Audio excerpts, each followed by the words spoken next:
네, 오늘 하나님께서 우리에게 주신 말씀 같이 나누도록 하겠습니다. 신약성경 요한일서 3장 11절부터 18절까지의 말씀을 오늘 같이 나누도록 하겠습니다. 신약성경 제 성경은 336쪽에 있습니다. 요한일서 3장 11절부터 18절까지의 말씀을 오늘 같이 나누도록 하겠습니다.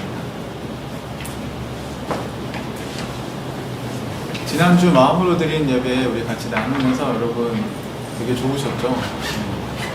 우리 형제자매들 가운데 또 이렇게 성령께서 다양한 은혜를 주신 것을 기대하고, 오늘 하나님께서 또 동일하게 오늘 저희들에게 말씀하실 것을 기대했으면 좋겠습니다.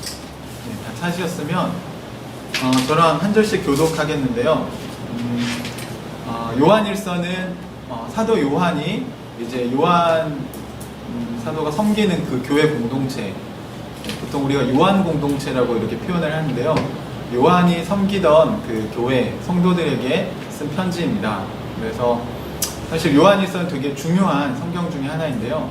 오늘 그 중에 3장에 있는 이야기들을 우리 같이 좀 읽어보도록 하겠습니다.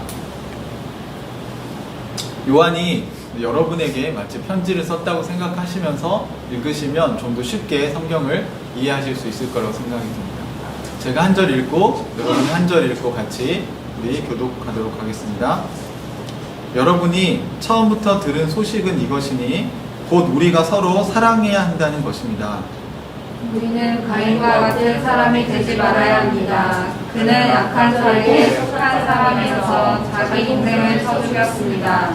무엇 때문에 그의 동생을 쳐 죽였습니까? 그가 한 일을 안팎했는데 동생이 한 일을 이루었기 때문입니다. 네, 온라인 예배 들으시는 분들도 소리내서 같이 읽으시면 좋겠습니다. 형제자매 여러분, 세상이 여러분을 미워해도 이상히 여기지 마십시오. 우리가 이미 죽음에서 생명으로 옮겨갔다는 것을 우리는 압니다. 이것을 아는 것은 우리가 형제자매를 사랑하기 때문입니다. 사랑하지 않는 사람은 죽음에 머물러 있습니다. 자기 형제자매를 미워하는 사람은 누구나 살인하는 사람입니다. 살인하는 사람은 누구나 그 속에 영원한 생명이 머물러 있지 않다는 것을 여러분은 압니다. 그리스도께서 우리를 위하여 자기 목숨을 버리셨습니다. 이것으로 우리가 사랑을 알게 되었습니다. 그러므로 우리도 형제자매를 위하여 목숨을 버리는 것이 마땅합니다. 누구든지 세상 재물을 가지고 있으면서 자기 형제자매의 궁핍함을 보고도 마음의 문을 닫고 도와주지 않으면 어떻게 하나님의 사랑이 그 사람 속에 머물겠습니까? 자녀의 여러분, 우리는 말이나 혀로 사랑하지 말고 행동과 진실함으로 사랑합시다. 아멘. 네. 저희가 6월부터 자랑스러운 하늘가족이라는 주제로 계속 아마 7월달까지 저희가 말씀을 좀 나누게 될 것 같습니다. 우리 설교 노트에 보시면 저희 교회 사명선언문을 저희가 적어놨잖아요. 네, 우리 같이 한번 그 하늘가족 교회는 거기 한번 보시겠습니다. 하늘가족 교회는 하나님 나라의 복음을 배우고 살고 전수하는 하나님의 가족 공동체이다. 아까 우리 교회의 사명이거든요. 우리 사명을 같이 한번 읽어보도록 하겠습니다. 시작. 하늘가족 교회는 하나님 나라의 복음을 배우고 살고 전수하는 하나님의 가족 공동체이다. 네, 이거를 여러분 외우시면 좋을 것 같아요. 어렵지 않죠? 하늘가족 교회는 무엇을? 네, 어떻게 하고? 배우고, 네, 먼저 배우고, 그 다음 살고, 그 다음에 전수하는 하늘가족 공동체. 네, 누구의? 하나님의 뭐 어떤 공동체? 가족 공동체. 네, 이렇게 다 굉장히 중요한 이야기들이죠. 네, 다시 한번 우리 사명을 한번 같이 읽어봅시다. 시작. 하늘가족 교회는 하나님 나라의 복음을 배우고 살고 전수하는 하나님의 가족 공동체이다. 우리 안 보고 한번 해볼까요? 시작. 하늘가족 교회는 하나님 나라의 복음을 배우고 살고 전수하는 하나님의 가족 공동체이다. 네. 한 10번만 더 하면 다 외우실 것 같아요. 사실 저는 이렇게 외우는 것보다는 이해하라고 많이 얘기를 하거든요. 그러니까 한일가족 교회는 우리는 하나님 나라의 복음을 먼저 배우고요. 그 다음 살고 전수하는 하나님의 가족 공동체입니다. 그러니까 하나하나가 다 중요한 이야기고, 그래서 한일가족 교회는 저희는 하나님 나라의 복음이라고 하는 게 왜 중요한지 첫 주에 6월 달에 제가 말씀드렸잖아요. 우리 하나님 나라의 백성이다라는 주제로 설교를 할 때 예수님의 중심 사상이 하나님 나라라는 걸 말씀드렸어요. 그리고 이것은 기존에 저희가 알고 있던 그 복음이 좀 일부, 그러니까 중요한 내용이긴 하지만 그 복음에 좀 부족한 부분을 저희들이 보완해서 이렇게 좀 총체적인 복음을 저희가 좀 이해하자는 뜻에서 이렇게 구분을 한 것입니다. 그래서 하나님 나라의 복음을 먼저 우리가 배워야죠. 네. 그 왜 배워야 되는지를 생각해 보시면 여러분에게 이렇게 질문해 보시면 돼요. 여러분이 지금 복음을 전하고 계시죠? 네. 그럼 복음을 전할 때 여러분이 전하는 복음을 한번 정리를 한번 해보세요. 여러분은 찾는 이들에게 복음을 이야기할 때 어떤 걸 핵심적인 이야기로 딱 전하는지, 그러니까 여러분이 전하는 복음을 이렇게 한번 정리해 보시면 좋을 것 같고요. 그게 이제 잘 되지 않으시는 분들은 그거를 배워야 되겠죠. 우리가 아직 준비가 안 돼 있다면 배우면 됩니다. 모르면 배우면 되는 거죠. 그런데 모르는데도 안 배우는 게 문제겠죠. 그렇죠? 자, 그럼 복음을 배우고 배우기만 하면 되는 게 아니죠. 지금까지 한국 교회 성도들은 정말 많은 설교를 듣고 많은 걸 배운 것 같아요. 그런데 더 중요한 건 뭡니까? 그 배운 대로 살지 않는다는 거예요. 그래서 성경에서도 행함이 없는 믿음은 죽은 거라고 얘기했고, 예수님도 주여 주여 하는 자마다 천국에 다 들어가는 게 아니라 어떤 사람들? 아버지의 뜻대로 행하는 사람들이 하나님 나라에 들어간다고 얘기합니다. 그러니까 여러분, 내가 알고 있으면 됐다라고 착각하시면 안 돼요. 그걸 행하지 않으면 아무 도움이 안 됩니다. 우리 뭐 다 아는 거 많잖아요. 운동 열심히 하면 건강관리가 된다고 알고 있잖아요. 근데 운동을 안 하는 게 문제지, 운동을 열심히 해야 그게 자기께 되는 거 아닙니까? 그 다음엔 그것을 본인만 사는 수준에서 그치면 안 되고, 내가 그 복음을 다른 사람에게 전수해야 된다고 지난주에 말씀을 같이 나눴습니다. 그래서 여러분이 아시는 것처럼 전수는 어떤 기술을 전수하는 거라고 여러분이 얘기하셨잖아요. 그래서 이론만 전수하는 게 아니죠. 기술은 본을 보여주고 어떻게 하는지 자기가 시범을 보여주고 그걸 따라하게 하는 것이죠. 그러니까 복음 전수를 할 때 여러분이 복음을 배우고 살고 그 다음에 전수가 가능해지는 것이죠. 그게 우리 한일가족 교회가 하려는 일인데요. 그걸 혼자 하면 너무 힘듭니다. 지금까지는 그게 그냥 개인전도 각자 알아서 하는 거라고 얘기했는데, 그렇게 하기에는 너무 힘들어요, 사실. 운동도 같이 팀으로 모여서 해야 하고, 우리가 지금 묵상학교도 시작을 했는데 왜 하는 거냐면 묵상 모임이 있어야 우리가 더 묵상을 안 빠지고 잘 할 수 있거든요. 처음에 훈련할 때는 같이 하는 사람들이 되게 중요합니다. 그렇죠. 그래서 같이 하는 사람들이 있어야 돼요. 오늘 사회가 너무 개인화되어 있어가지고 혼자 하는 걸 너무 좋아하는데, 여러분 혼자 하면요 균형을 잃습니다. 그리고 도움이 누구에게나 다 필요해요. 그죠? 그래서 같이 이렇게 동호회처럼 같이 모여서 하는 게 굉장히 큰 도움을 주는 것이죠. 서로의 정보도 교환하고 그런 것처럼 사실은 세상의 지식도 그런데 우리가 하나님의 말씀을 우리가 서로 알아가야 되는데 같이 그걸 나누고 거기서 서로 격려해주고 또 서로 가진 정보들을 같이 나누고 하는 게 얼마나 풍성한 나눔이 되겠습니까? 우리가 그런 일들을 계속 진행해 나가려면 같은 공동체가 필요한 거죠. 그런데 그냥 가족 공동체가 아니라 우리는 하나님의 가족 공동체라는 겁니다. 그 말은 뭐냐면 같이 모여서 그냥 우리끼리 재밌게 살자 이게 아니라 우리가 가족 공동체인데 하나님의 뜻을 따라서 사는 가족 공동체라는 거예요. 하나님의 뜻과 상관없이 그냥 재밌게 잘 모여서 먹고 놀고 하는 거는 뭐 세상에서도 할 수 있겠죠. 그렇기 때문에 우리가 모이면 하늘가족교회 공동체 안에는 하나님의 말씀이 있어야 되고, 그리고 그 하나님에 대한 예배가 있어야 되고, 하나님을 사랑하는 마음이 있어야 되는 거죠. 그게 없이 우리가 같이 뭐 모여서 놀고 하는 게 의미가 없다는 거죠. 처음에는 우리가 찾는 이들과 또는 우리 교회 지체들과 관계를 형성하기 위해서 같이 고기도 구워 먹고 같이 재밌게 노는 게 중요합니다. 처음에 그런 기쁨의 일치가 필요해요. 그런데 거기서 끝나면 안 된다는 거예요. 그거는 출발점이라는 거죠. 그게 우리의 정체성이라는 것입니다. 사실 이 기준으로 여러분이 저에게도 또 우리 교회 지체들에게도 서로서로 도전하고 격려하고 또 함께 더불어 함께 갈 수 있는 방법들을 찾아야 된다고 생각해요. 때로는 세상에 살다 보면 우리가 어디로 가고 있는지 그 방향을 잃어버릴 때가 있거든요. 너무 급하게 하루하루를 막 분주하게 살다 보면 내가 내 인생이 어디로 가고 있는 거지? 나 지금 뭘 위해서 이렇게 살고 있는 거지?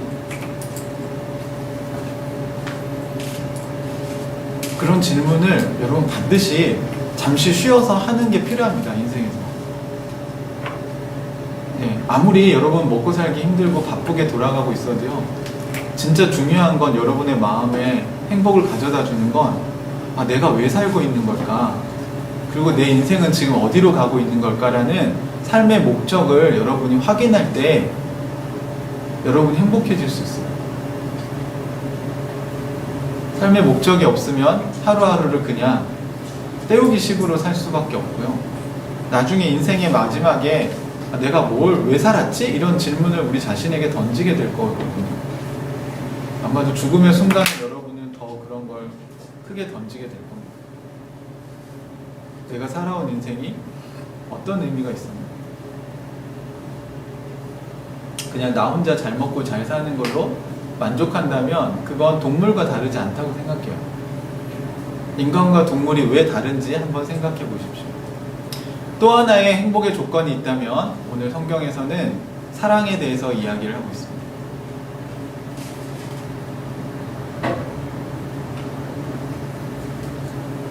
요한 사도는요, 어떤 면에서 중요한 특징을 갖고 있냐면, 다른 사도들은 다 순교를 당했는데 요한 사도는 반모섬이라는 곳에 유배돼서 거기서 꽤 오래 살았어요.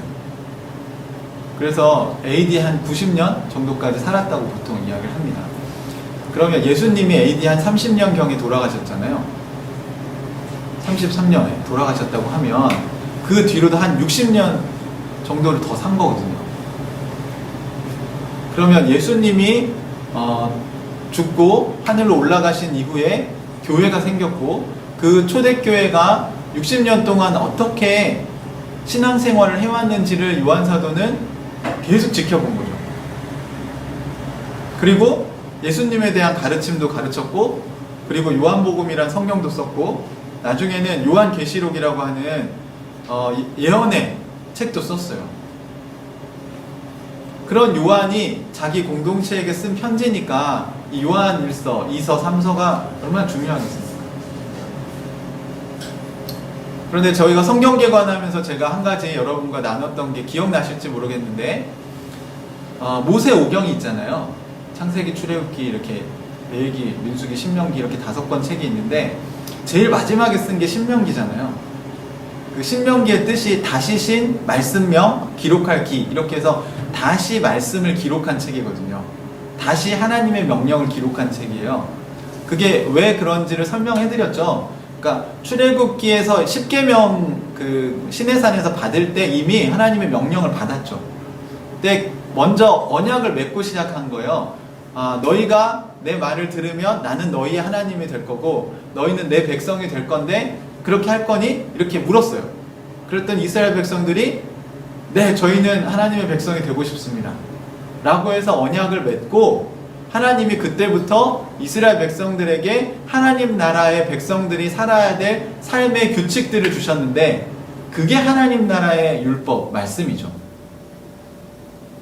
그래서 토라라고 하는 게 그 모세 오경을 이야기하는 거고, 거기에 뭐가 기록되어 있냐면 하나님의 백성들이 이 세상에서 어떻게 살아야 되는지를 기록해 놓은 거예요.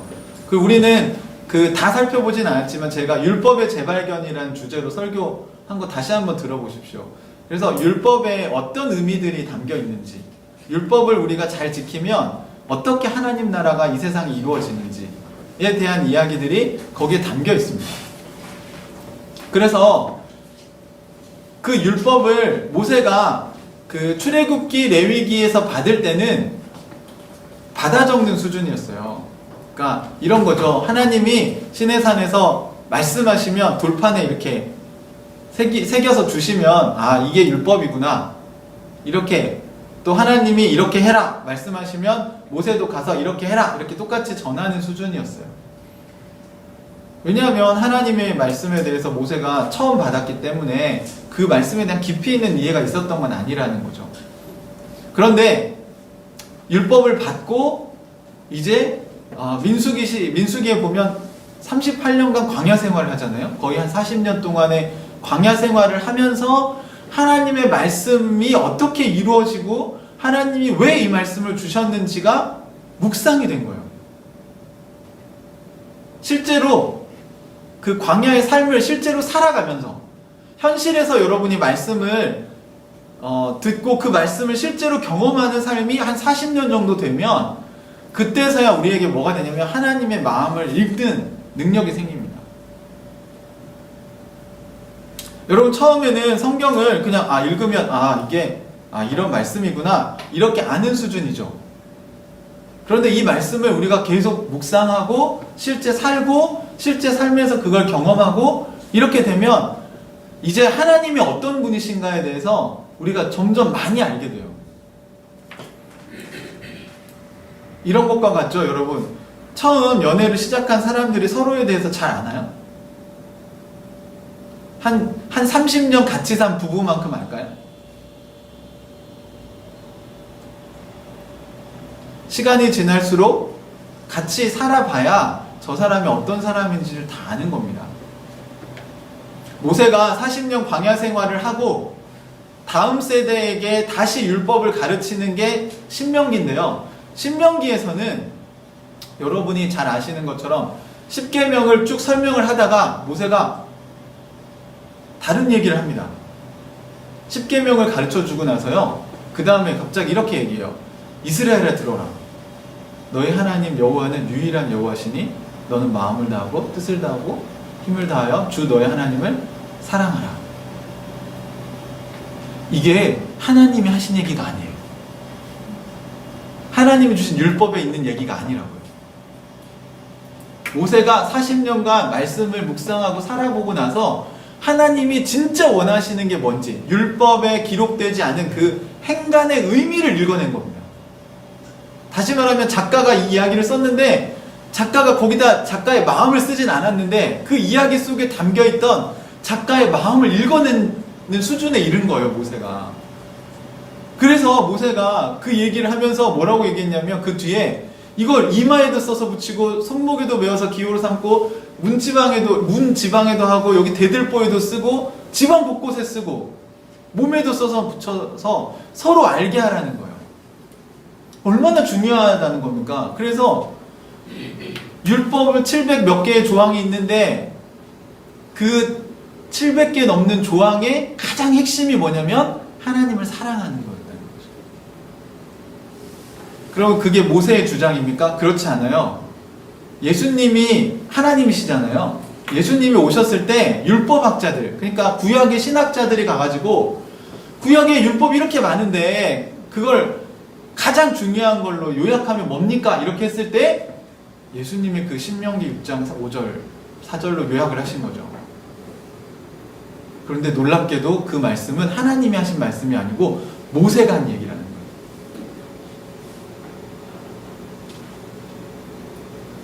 예수님 뭐라고 요약했습니까? 하나님을 마음을 다하고 뜻을 다하고 힘을 다하여 주 너의 하나님을 사랑하라. 이게 첫째 계명이고 또 둘째도 이와 같으니 이웃을 내 몸같이 사랑하라. 이건요 레위기 19장에 있는 말씀입니다. 이웃을 내 몸같이 사랑하는 말이 이미 구약에 있는 얘기예요. 예수님이 첫째 그 계명을 모세가 한 이야기로 요약했다는 게 얼마나 놀랍습니까? 그건 모세가 하나님의 마음을 정확하게 읽었다는 거거든요. 그걸 예수님이 확증해 주신 거죠. 확인해 주신 거예요. 그래서 성경의 가장 핵심적인 걸 요약하라고 한다면 하나님을 사랑하는 것과 이웃을 내 몸같이 사랑하는 것, 이 두 가지로 요약이 된다는 것이죠. 이해되십니까? 자, 그런데 신약에 이 신명기와 같은 책이 있다면 저는 그게 요한복음과 요한일서라는 겁니다.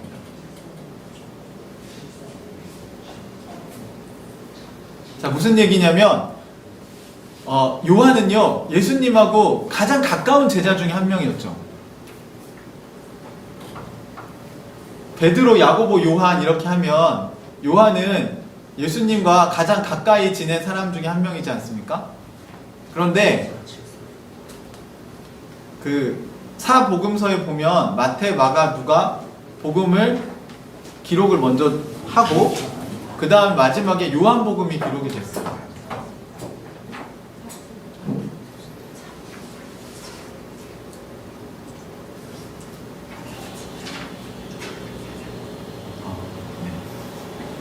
그래서 중요한 거는 이제 우리 그 복음서를 기록했을 때 마가복음 가장 먼저 기록했고 그 다음에 마태, 누가 기록을 했고 근데 이걸 다 보고 요한은 요한복음을 기록했다는 겁니다.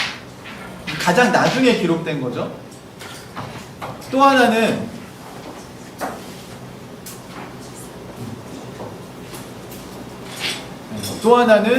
그 요한이 되게 오랫동안 말씀을 예수님에 대해서 가르친 다음에 기록된 책이라는 거예요.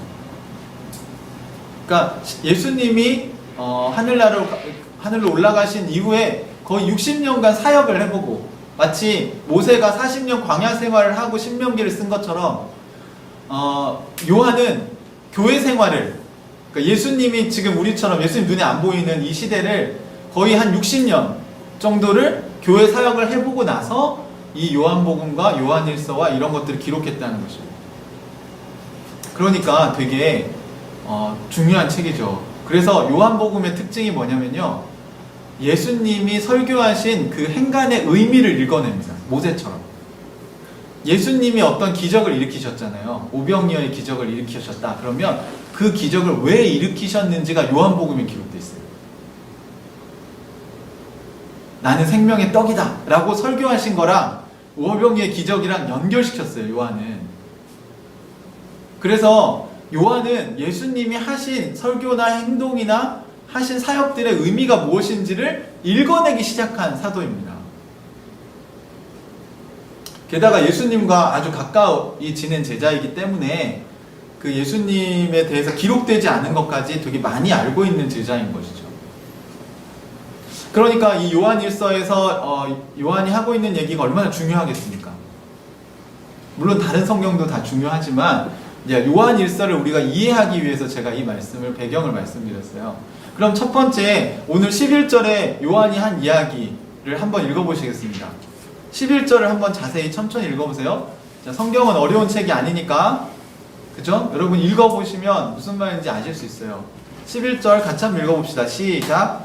여러분이 처음부터 들은 소식을 이것이니 곧 우리가 서로 사랑해야 한다는 것입니다. 네. 자, 그럼 여러분은 누구죠? 자, 이 편지를 받고 있는 사람들이죠. 그러면 처음부터 들은 소식은 처음은 언제가 처음입니까?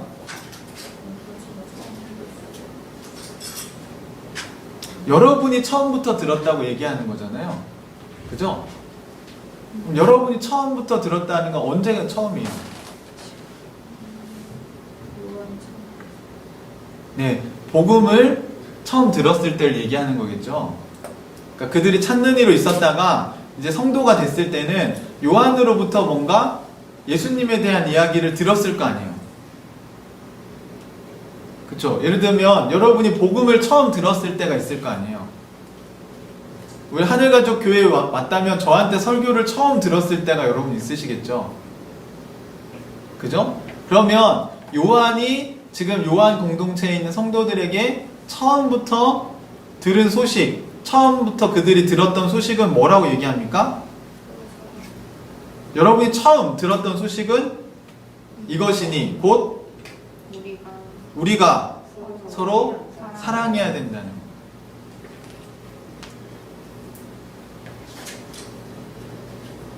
그러니까 요한은 처음 복음 전할 때 뭐라고 얘기했다는 거예요? 우리가 서로 사랑해야 됩니다. 라는 걸 전했다는 겁니다. 왜 그런지 아세요? 우리는 복음 전할 때 뭐 예수 천당 불신 지옥 얘기하거나 아니면 예수 안 믿으면 지옥 갑니다 이런 얘기부터 시작하는데 요한은 복음 전할 때 뭐부터 얘기했다고요? 우리가 서로 사랑해야 된다고 얘기한 거예요. 예수 믿고 천국 갑시다 얘기를 한 게 아니고 요한은 뭐부터 전했다고요? 우리가 서로 사랑해야 된다고 얘기했다고요. 왜 그런지 아세요? 그건 요한복음에 그 힌트가 있습니다. 한번 찾아보시겠습니까? 요한복음 13장을 한번 보시겠습니다.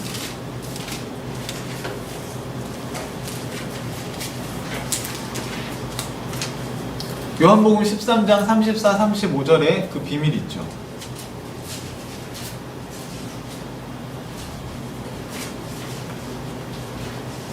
(13장 34, 35절은) 예수님이 제자들의 발을 씻기시고 난 이후에 곧 있으면 이제 십자가에 달려 돌아가셔야 되기 직전에 제자들에게 유언과 같은 얘기로 하신 겁니다. 한번 34, 35절 같이 한번 읽어볼까요? 시작. 이제 나는 너희에게 새 계명을 준다. 서로 사랑하여라. 내가 너희를 사랑한 것 같이 너희도 서로 사랑하여라. 너희가 서로 사랑하면 모든 사람이 그것으로서 너희가 내 제자인 줄을 알게 될 것이다. 네, 이것으로서 예수님은 구약의 옛 계명과 새 계명을 이야기하셨어요. 이웃을 내 몸같이 사랑하라는 건 구약에 있는 율법이지만 이제 예수님이 주신 새 계명은 뭡니까? 내가 너희를 사랑한 것 같이 너희도 서로 사랑하라는 것이었습니다. 그리고 너희가 서로 사랑하면 사람들이 여러분을 보고 뭐라고 할 거라고요? 예수님의 제자라고 할 거라고요. 내 제자인 걸 알 거다. 우리 뭐 중국 그 무림 영화, 무술 영화 그런 걸 보면 그 문파들이 다 있고 그 문파마다 각자 고유의 권법이 있지 않습니까? 그래서 그 권법을 전수받은 사람들을 그 문파라고 하는 거죠. 뭐 태극권이다, 아니 무슨 취권이다, 뭐 이런 게 다 있잖아요. 여러분 한번 생각해 보십시오. 그러면 그 문화생이라면 그 권법을 열심히 수련해서 그걸 몸에 익힌 사람을 전수받은 사람이라고 하지 않겠어요? 그러면 하나님 나라를 전수받은 사람들, 예수님 문파의 제자들은 무슨 권법을 쓰냐 이거죠. 저 사람은 예수님의 제자야. 그러면 그걸 어떻게 알 수 있어요? 네, 너희가 서로 사랑하는 걸로 내 제자인 걸 알 거라고 얘기하시는 거예요. 우리의 권법이 사랑권이어야 돼요. 서로 사랑하는 모습을 보여줘요.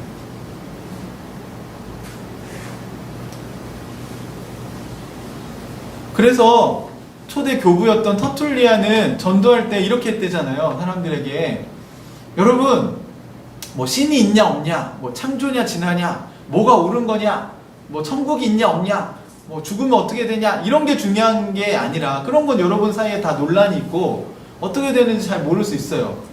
그런데 여러분 우리 마을에서 여기 교회 다니는 사람들보다 사랑을 더 하는 사람들이 있습니까? 기독교인들보다, 그리스도인들보다 더 사랑으로 섬기는 일을 잘하는 사람들이 있습니까? 라고 물었을 때 사람들이 딴 건 몰라도 교회 다니는 사람들보다 우리 마을에서 사랑으로 이렇게 서로 섬기고 사랑으로 이렇게 봉사하고 이런 사람 없지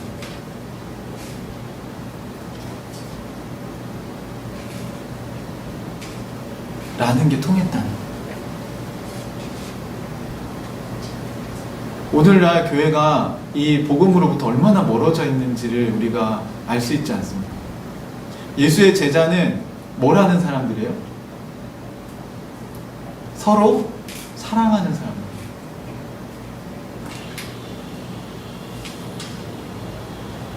아니 어떻게 교회 안에서 우리가 이렇게 싸우고 다투고 미워하고 이런 일들이 막 일어납니까? 여러분 오늘 성경에서 미워하는 건 뭐라고 얘기했습니까? 성경 어려운 책이 아니라니까요. 여기 성경에 써 있어요, 여러분. 15절 한번 읽어보실래요? 자기 형제 자매를 미워하는 사람은 누구나 뭐 하는 사람이에요? 살인하는 사람입니다. 네, 살인하는 사람이라고요. 교회는 생명을 살리는 곳이지 생명을 죽이는 곳이 아니에요. 하나님 나라는 죽었던 사람들을 살리는 곳이지 하나님 나라가 사람을 죽이는 곳이 되면 되겠습니까?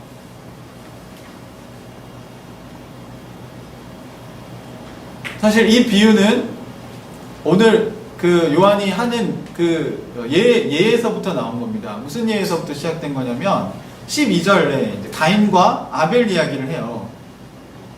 이 얘기는 뭐냐면 요한 공동체에도 서로 미워하는 사람들이 있었다는 거예요. 초대교회에도. 그래서 이 설교를 하고 있는 거죠. 무슨 예를 들었냐면 구약에 가인과 아벨의 예를 들었어요. 여러분 가인과 아벨 이야기 아시죠? 가인은 뭐 목축업자에서 뭐 양으로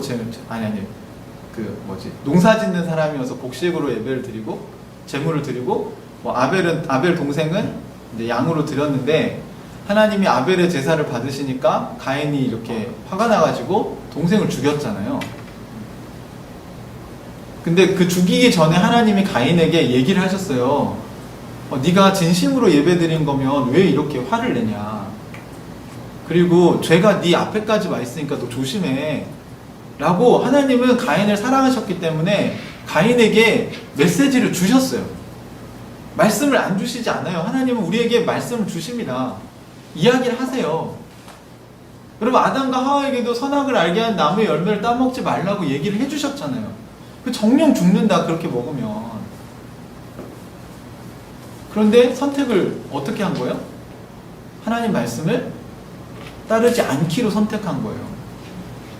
가인에게도 하나님이 얘기하셨지만 가인은 하나님의 말씀을 무시하고 자기가 하고 싶은 대로 본인이 열받으니까 본인을 화를 내고 싶으니까 동생을 죽여야 자기 화가 풀릴 거라고 믿은 거죠. 실제로 그러면 화가 풀리나요? 거짓을 믿었기 때문에 해결이 안 되는 겁니다.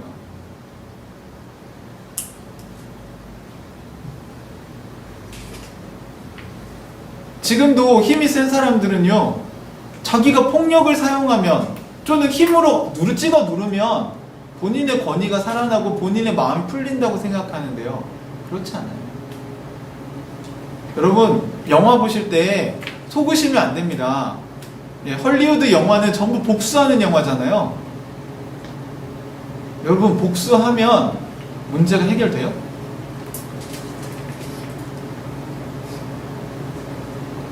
만약에 복수해서 문제가 해결될 거였다면 성경에서 하나님이 그렇게 쓰셨을 거예요. 다 복수해라. 복수해서 정의를 세워라. 그런데 하나님 뭐라고 얘기하셨습니까? 용서하라고 얘기하셨어요. 왜요? 그래야 행복해지니까. 여러분 복수의 칼날을 갈면서 살면요, 여러분의 인생이 지옥이 됩니다.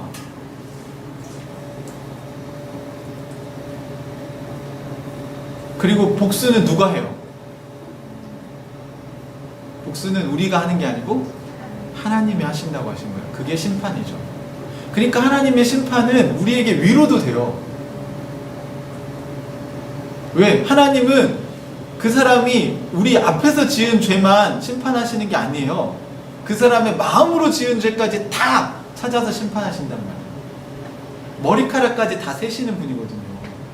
그러니까 우리가 하는 것보다 그분이 하시는 게 훨씬 낫고, 우리가 그 사람을 용서하면 그 사람의 머리 위에 숯불을 쌓는 것과 같다고 하나님 얘기하셨잖아요.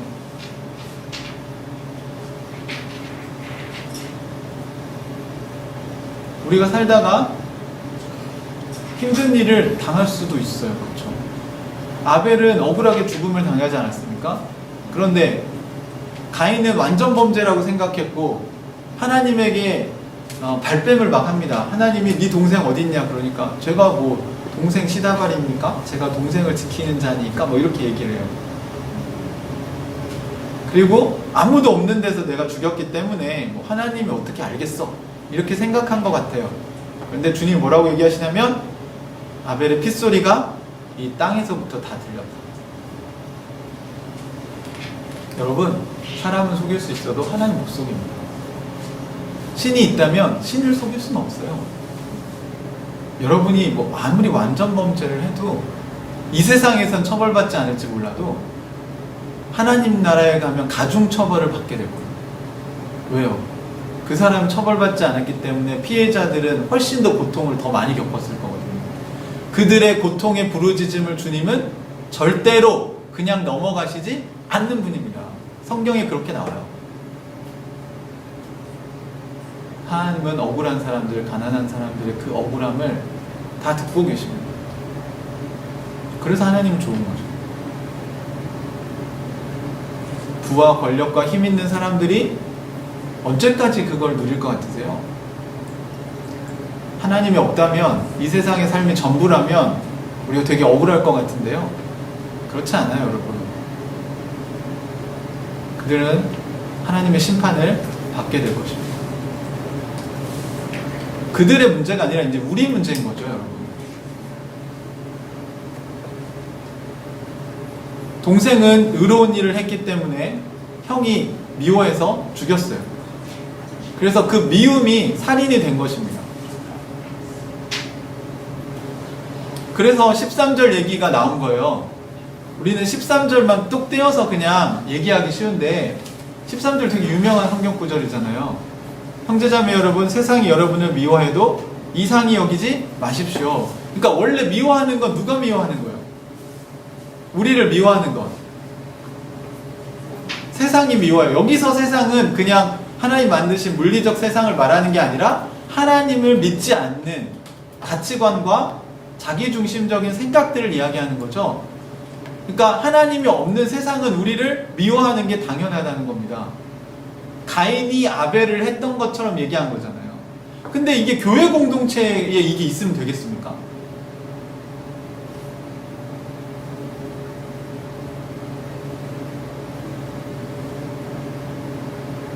세상이 우리를 미워하는 이유는 우리가 세상과 다른 방식으로 살아가기를 선택했기 때문이라는 겁니다. 그 이야기가 이제 14절에 있습니다. 이거 되게 중요한 얘기라서 14절 말씀을 우리 한번 읽어봐야 될 것 같습니다. 그래서 사랑하는 것은 예수님의 제자인 표시임에 동시에 우리의 구원의 표시이기도 합니다. 14절 같이 한번 읽어보실래요? 시작! 우리가 이미 죽음에서 생명으로 옮겨갔다는 것을 우리는 압니다. 이것을 아는 것은 우리가 형제자매를 사랑하기 때문입니다. 사랑하지 않은 사람은 죽음에 머물러 있습니다. 아멘. 우리가 흔히들 사람들에게 이렇게 물어봅니다. 구원의 확신이 있는가? 너 죽으면 천국 갈 거라고 믿냐? 그럼 확신을 막 하죠. 그러면 구원받았다는, 하나님의 백성이 됐다는 증거가 뭘까요? 자기 확신일까요? 내가 확신합니다. 난 천국에 갈 거를 믿습니다. 이렇게 하면 가는 건가요? 자, 오늘 여러분 성경 읽으셨잖아요. 자, 그럼 14절을 근거로 하면 우리가 죽음에서 생명으로 옮긴 것, 다시 말해서 구원을 받은 것, 또는 하나님 나라 백성이 된 것, 예수님을 영접한 것의 표시가 뭐라고요? 네, 여기 이유가 분명하게 나옵니다. 형제자매를 사랑하기 때문이라고요. 요한이 이걸 안 거예요. 보니까 요한복음에도 아까 뭐라고 썼습니까? 내가 너희를 사랑한 것처럼 너희가 서로 사랑하면 이로써 사람들이 너희를 내 제자인 줄 알리라. 그러니까 사람들이 볼 때 이 사람들은 예수님의 제자구나, 예수님 파구나, 이걸 딱 안다는 거예요. 그 문파의 그 사랑의 권법을 전수받은 사람들이구나, 바로 안다는 거죠. 그런데 여기 요한일서에서도 뭐라고 얘기합니까? 여러분이 죽음에서 생명으로 옮겼다는 거, 구원받았다는 거, 하나님 나라 백성이 됐다는 거 어떻게 할 수 있습니까? 서로 사랑하기 때문에. 왜요? 서로 사랑할 수가 없어요. 자기 중심적으로 살면 사랑할 수가 없습니다. 여러분 보세요. 남편은 남편의 걸 주장하고 아내는 아내의 걸 주장하면 서로 사랑이 돼요? 남자와 여자가 다르거든요. 남자는 일중심이고 여자는 관계중심적이에요. 그걸 서로 자기 것을 고집하면 서로 사랑이 돼요? 안 되죠. 그러니까 에베소서에서 바울은 뭐라고 했어요? 피차 복종해라. 어디서? 그리스도 안에서. 그리스도 밖에 있으면 안 돼요. 누가 자기 손해를 보면서 사랑을 합니까? 왜? 그리스도께서 얘기하실 때 가능해지는 거죠. 예수님이 우리 주인이니까 예수님의 명령을 따라서 살려고 할 때 그게 가능해지는 거지. 그리스도 밖에 있으면 하나님하고 아무 상관없으면 자기 하고 싶은 대로 하지 왜 다른 사람을 위해 자기가 희생하고 이웃을 내 몸같이 사랑하고 그렇게 살겠습니까? 사랑하는 형제자매 여러분, 하나님을 주님으로 모셨다면, 하나님이 나의 왕이라고 우리가 믿는다면 뭐가 바뀌어야 돼요? 예수님이 우리의 머리시라면, 우리가 예수님의 몸된 교회라면 지체들이 어떻게 서로 싸웁니까? 한 몸인데. 싸우는 이유는 예수님의 명령을 제대로 받지 않기 때문에 그런 거죠. 자꾸 자기 주장을 하면서 그게 하나님 뜻이라고 얘기하니까 싸우는 거예요. 하나님과 소통하셔야죠. 우리의 사랑은요, 중심 있는 사랑입니다. 그냥 무작정 사랑해주는 게 사랑이 아니에요, 여러분. 제가 은유를 사랑하니까 은유가 원하는 걸 다 해주나요?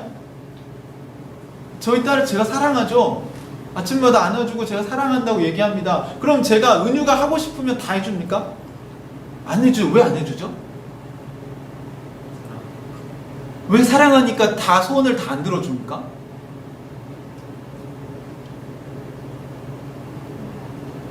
그걸 제가 은유한테 정말 좋은 거는 소원을 들어주지만 은유에게 피해가 되는 거는 들어주면 안 되죠.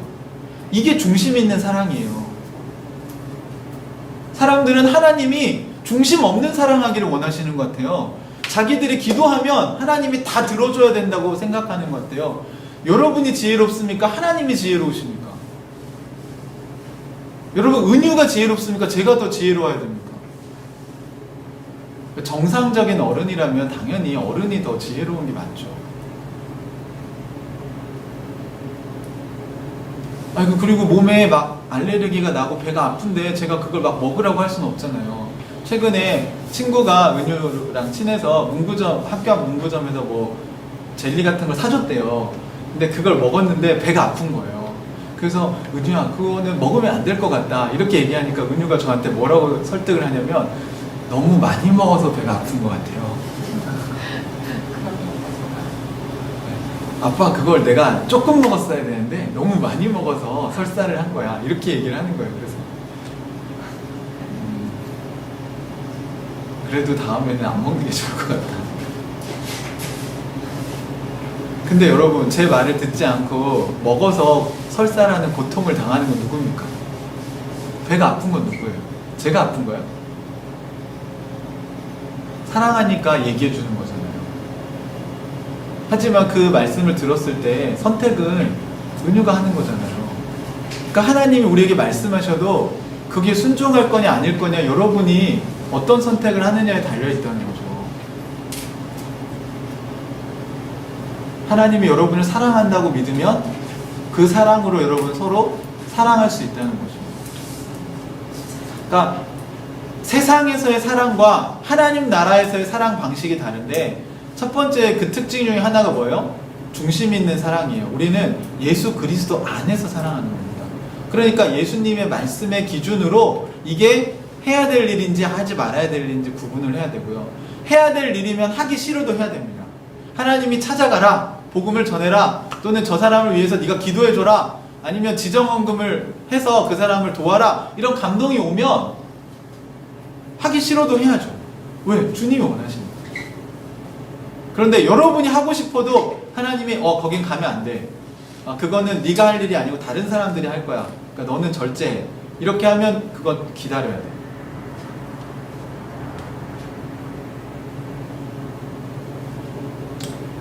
뭐죠? 늑대 소년인가? 뭐 그 영화 있잖아요. 뭐 기다려 이렇게 해가지고 여자 주인공이 남자 그 주인공 이렇게 컨트롤 하잖아요. 근데 이게 컨트롤이 안 되면 어떻게 돼요? 뭐 기다려 했는데 사람들 막 물고 그러면 안 되잖아요. 여러분, 하나님께서 이 컨트롤을 하지 않는 사랑은요, 중심이 없는 사랑이에요. 그러니까 주님이 기다려 이렇게 하면 기다리는 게 여러분 쉬울 것 같죠? 그렇지 않을 때도 있다는 거예요. 왜? 나한테 막 하고 싶은 거예요. 사랑하는 거잖아 이거. 그렇지만 그게 정말 그 사람을 위한 것인지 생각해 보셔야 됩니다. 애니어그램 유형 중에 2번 유형이요, 사람들을 돕고 싶어하는 유형이 있어요. 그런데 그 사람들의 죄성이 뭐냐면 교만이에요. 근데 그 2번 유형의 사람들을 다 보잖아요. 그러면 사람들이 교만하다고 생각 절대로 안 해요. 왜냐면 너무 겸손하고요, 사람들을 돕는 일을 너무 잘하기 때문에 섬기는 일을 너무 잘해요. 그런데 왜 거기서 교만이라고 죄성을 그 수도원 영성에서 얘기하냐면, 정말 아이러니하게 이 2번 유형의 상담자들이 2번 유형의 그 상담가를 만나잖아요. 그러면 치유가 안 돼요. 쉽게 얘기하면 알코올 중독자인데 이 2번 유형에 섬기는 사람들을 상담가를 만나잖아요. 그럼 알코올 중독에서 못 벗어나요. 왜 그런지 아세요? 이 사람은 내 도움을 꼭 받아야 하거든. 근데 알코올 중독에서 벗어나면 도움을 받을 필요가 없어지잖아요.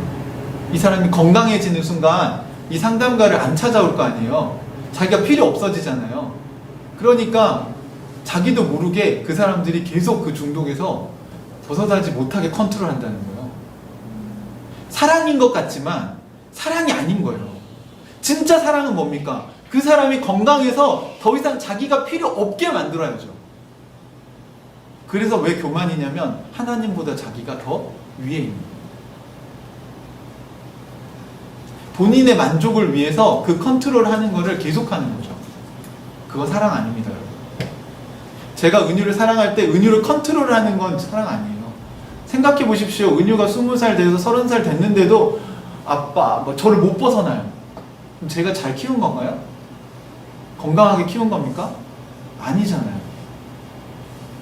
저는 은유가 건강한 독립적 인격체로 자라서 저와 아빠를 사랑해주고 존경해주는 걸 원하는 거지, 저희 집에서 한 걸음도 못 벗어날 정도로 아이를 제 의존적으로 만든다는 건 그건 사랑이 아니죠. 그럼 여기에 균형을 잘 잡아야 되잖아요. 그걸 우리가 어떻게 하냐? 하나님께서 이것을 알려주신다는 거예요. 그리스도 안에서라는 말은 그리스도의 관계 속에서 중심 있는 사랑을 하는 것을 이야기합니다. 또 하나 오늘 요한이 그 요한 공동체에 중요하게 얘기하는 게 있어요. 여기도 이런 사람들이 있었나 봐요. 사랑할게, 기도할게, 우리 열심히 기도하겠다고 얘기하고 있잖아요, 카톡방에서. 그리고 기도하냐고요, 그러면. 그걸 말로만 하는 사람들이 있었던 거예요. 그래서 여기 이렇게 얘기하고 있습니다. 17절 우리 같이 한번, 17절, 18절 한 번 더 읽어볼까요? 우리가 해야 되는 사랑이 어떤 것인지 같이 읽어봅시다. 시작. 누구든지 세상 재물을 가지고 있으면서 자기 형제 자매의 궁핍함을 보고도 마음의 문을 닫고 도와주지 않으면 어떻게 하나님의 사랑이 그 사람 속에 머물겠습니까? 자녀되니 여러분, 우리는 말이나 혀로 사랑하지 말고 행동과 진실함으로 사랑합시다. 아멘. 우리는 하나님의 백성이니까 사랑이 우리에게 있어야 되는데, 그럼 이 사랑권이 어떻게 나타나냐, 어떻게 우리가 훈련되냐, 중심 있는 사랑을 해야 되는 게 첫 번째고요. 두 번째는 뭐예요? 구체적으로 사랑을 하셔야 돼요. 이걸 우리 훈련해야 된다는 겁니다. 우리 예수님을 주님으로 모시는 우리 하나님 나라의 문파에 속하셨다면 여러분 뭘 이렇게 막 연습을 하셔야 됩니까? 뭘 단련하셔야 돼요? 주님이 뭐라고 얘기하시는가? 주님이 이렇게 사랑하라고 하면 이렇게 사랑하고 저렇게 사랑하라고 하면 저렇게 사랑을 해야 되는 거죠. 또 사랑이라는 거 할 때 요한 공동체에도 이런 사람도 있었던 거예요. 사랑해. 우리 서로 사랑하자. 근데 아무도 희생하지 않고 나누지 않고 구체적으로 행동으로 옮기지 않아요. 오늘날 교회에 말로만 하는 사랑이 얼마나 많습니까? 사랑하냐고 물으면 사랑하지. 하지만 여러분, 행함이 없는 사랑은 거짓입니다. 여기 성경에서 뭐라고 얘기했습니까? 구체적으로 하라는 거예요. 17절에 재물을 가지고 있으면서, 여기 전제가 있죠. 성경을 잘 보셔야 돼요. 재물이 없는데 어떻게 재물을 나눠주겠습니까? 재물을 가지고 있으면서 형제자매에 뭘 봤어요? 궁핍함을 봤어요. 근데 그걸 안 나눠주는 사람이 하나님의 사랑이 있다고 말할 수 있냐고요.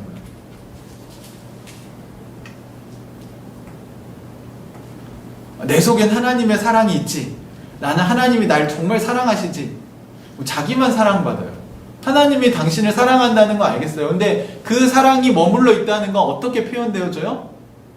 형제자매의 궁핍함을 봤으면, 쌀을 우리 집에 쌀이 이만큼 있으면 그냥 한 바가지라도 가서 나눠주든지. 없으면 못 나눠주죠. 근데 있는데도 안 나눠주는 걸 말하는 거예요. 그러니까 성경을 잘 보셔야 돼요. 없는 걸 하라는 게 아닌데 무슨 빚내서 사랑하라는 게 아니에요. 있는데도 안 하는 걸 얘기하는 거예요. 본인을 위해서는 돈을 그렇게 잘 쓰면서 이웃을 위해서는 쓰지 않는 사람들에게 얘기하는 거예요.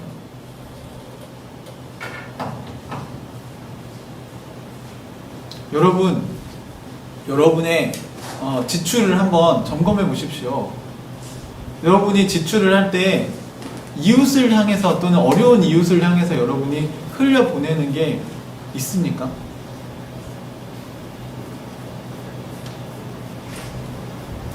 물론 여러분보다 부자들도 있겠지만 여러분 왜 그걸 보면서 사세요?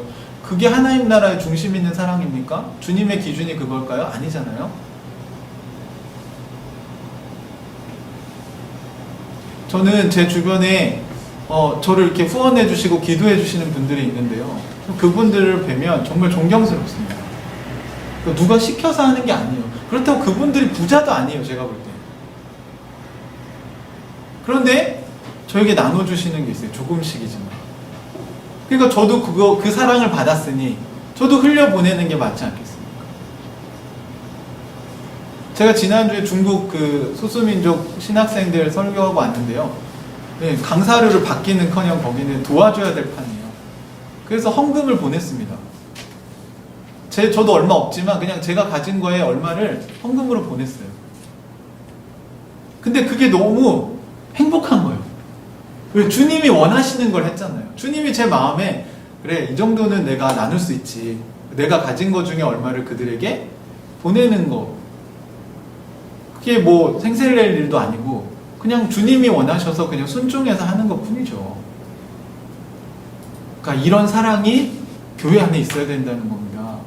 우리 교회 안에 그래서 청지기 헌금, 여러분 11조 하시고 그냥 주일날 감사 헌금 하시고 이런 것도 있지만 저희 교회에 지정 헌금 제도가 있어서 여러분이 어떤 사람 기도하시다가 하나님이 나 저 사람에게 이만큼 도와줬으면 좋겠다는 감동이 오시면 그거를 그 사람에게 지정헌금으로 주시면 저희가 그 전에 그분에게 전달합니다. 누가 했는지 알려주지 않고.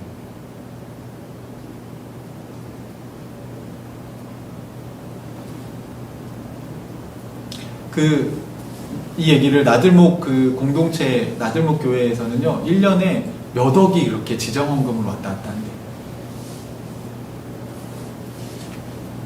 이게 교회 아닙니까? 말로만 사랑하는 거 누가 못합니까? 여러분의 시간을 나누셔야죠. 구체적으로. 돈이 없어도 시간이 있는 분이 계실 수 있어요. 그러면 찾아가서 만나주시고 또 밥 한 끼 사줄 수 있다면 좀 그거 해주시고 전화 한 통 해주실 수 있고 문자 하나 보내주실 수 있죠. 여러분이 가지고 있는 것 중에 나누시면 돼요. 그게 꼭 돈일 필요는 없습니다.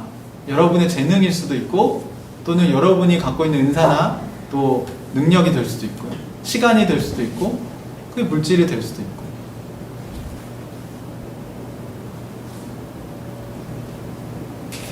여러분이 좀 갖고 있는 거를 우리 많이 나눴으면 좋겠어요.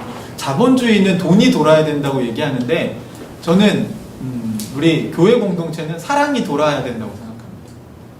사랑이 어떤 형식으로든 구체적으로 돌아야 된다는 거죠. 찾아가는 수고를 하든 아니면 찾아오는 수고를 하든. 사랑하는 형제자매 여러분, 코로나19로 인해서 여러분들이 몸 이렇게 뭐 사회적 거리두기 하는 건 100% 공감합니다. 그런데 숨지는 마십시오.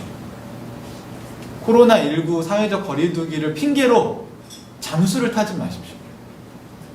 그 여러분에게 손해입니다.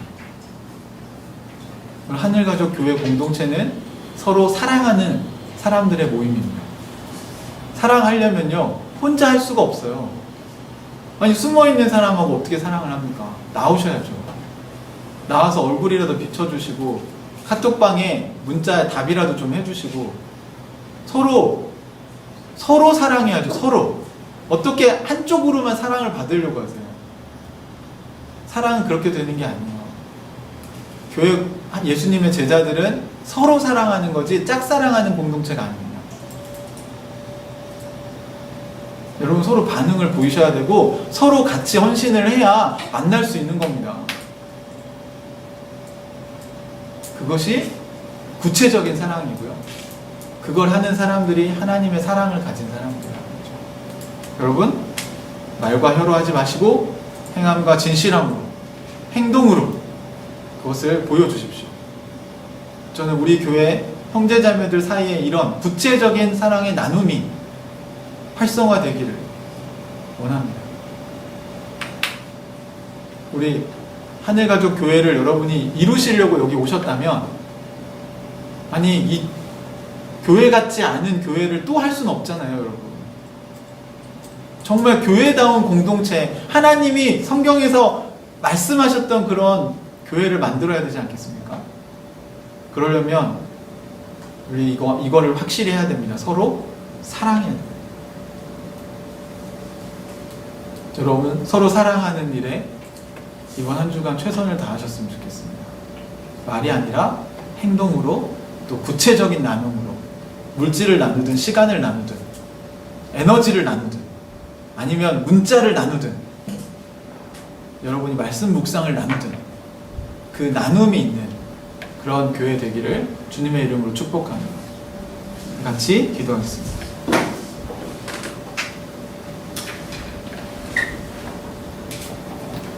여러분도 아마 서로 사랑하라는 예수님의 말씀을 이미 들었을 것입니다. 알고 있을 거예요. 이웃을 내 몸같이 사랑하라. 먼저 여러분 자신을 사랑할 수 있어야 되고, 그리고 여러분을 사랑하듯이 이웃도 사랑할 수 있으면 됩니다. 그리고 주님께서 여러분에게 요구하시는 걸 하세요, 여러분. 주님께서 여러분에게 이 시간 떠올려 주시는 게 있으면 기도하면서 마음으로 좀 다짐했으면 좋겠습니다. 혹시 우리 교회 지체들 중에 여러분 마음에 늘 생각만 하고 있었는데 행동으로 옮기지 못한 사람들이 있었다면 그들에게 여러분이 찾아가면 좋을 거예요. 여러분, 그걸 위해서 이 시간에 같이 기도하는 시간 갖겠습니다. 이 시간에 여러분 안에 하나님이 주신 사랑이 구체적으로 표현될 수 있도록 같이 기도했으면 좋겠습니다. 우리 같이 기도하는 시간 갖겠습니다.